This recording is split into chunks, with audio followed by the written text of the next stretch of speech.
பகவதி உன்னையே சரணடைந்தே மகனென்னை நீக்கு காத்திடம்மா அன்னையே அபயாம்பிகே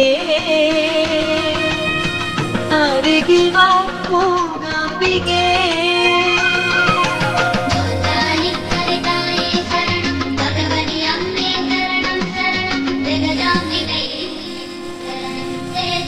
Thank you.